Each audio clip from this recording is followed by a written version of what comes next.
ગાયત્રી મહાશક્તિ આ નામ સાંભળતા જ એક દિવ્ય અનુભૂતિ થાય છે ખરું ને? પણ આ નામ પાછળ છુપાયેલું છે સૃષ્ટિની 3 મૂળભૂત શક્તિઓનું રહસ્ય. તો ચાલો આજે આપણે સાથે મળીને સમજીએ કે શા માટે તેમને જ્ઞાન, દિવ્યતા અને વિવેકનો મૂળ સ્ત્રોત માનવામાં આવે છે. તો આપણી આ આધ્યાત્મિક સફરની શરૂઆત સદ્બુદ્ધિના મહામંત્ર ગાયત્રી મંત્રથી કરીએ. અને હા, એ પણ જણાવી દઉં કે આ સમજૂતીમાં જે પણ માહિતી છે તે ગાયત્રી પરિવાર દ્વારા પ્રકાશિત સચિત્ર બાલકથાઓ પર આધારિત છે. તો સૌથી પહેલા ગાયત્રીની કૃપા કેવી હોય છે?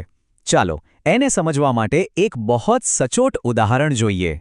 તમે જુઓ, ઋષિ વિશ્વામિત્ર એમના વિશે તો આપણે બધા જ જાણીએ છીએ. માતા ગાયત્રીની શક્તિનું આનાથી મોટું પ્રમાણ શું હોઈ શકે?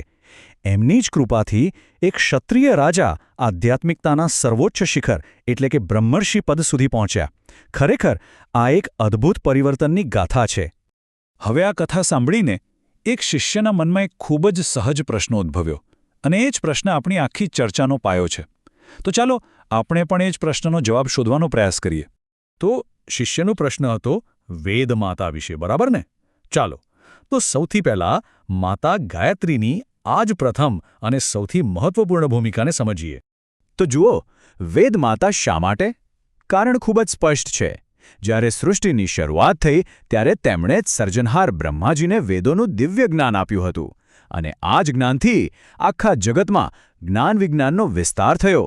એટલા માટે જ તો તેઓ સમસ્ત જ્ઞાનનો આદિ સ્ત્રોત છે. હવે આ વાત તો થઈ જ્ઞાનની, પણ શું ગાયત્રીની શક્તિ માત્ર જ્ઞાન સુધી જ સીમિત છે? ના, બિલકુલ નહીં. એનાથી પણ આગળ તેઓ ખુદ દિવ્યતાનો સ્ત્રોત છે. એ શક્તિ જે દેવતાઓને પણ શક્તિ આપે છે. આ જ કારણ છે કે તેમને દેવ માતા પણ કહેવાય છે, મતલબ કે દેવોની માતા. કારણ કે દેવતાઓને જે શક્તિ મળે છે એનો મૂળ સ્ત્રોત પણ માતા ગાયત્રી જ છે. તેમનામાંથી જ દેવત્વનો વિકાસ થાય છે, જે આખા બ્રહ્માંડના સંચાલન માટે કેટલું જરૂરી છે એ તો આપણે સૌ જાણીએ જ છીએ. સારું, તો આપણે વેદ માતા અને દેવ માતા વિશે તો જાણ્યું. હવે આગળ વધીએ તેમની ત્રીજી અને એટલી જ મહત્વની ભૂમિકા તરફ. એક એવી ભૂમિકા જે વિશ્વના દરેક જીવને એટલે કે આપણને સૌને પ્રભાવિત કરે છે. ક્યારેક એવું બને છે ને કે સંસારમાં અવિશ્વાસ, શ્રદ્ધાનો અભાવ, નકારાત્મકતા આ બધાનો અંધકાર છવાઈ જાય છે.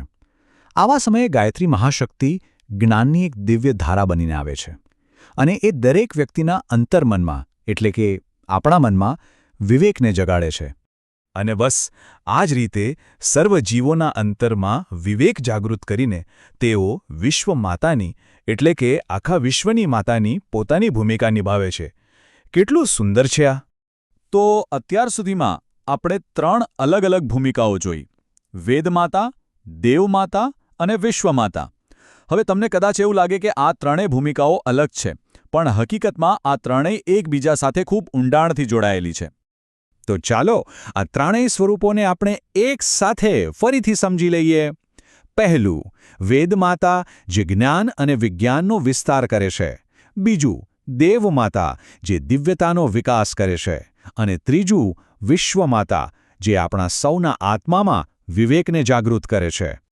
અને આ જ કારણો છે જેના લીધે માતા ગાયત્રીને વેદમાતા, દેવમાતા અને વિશ્વમાતા તરીકે ઓળખવામાં આવે છે.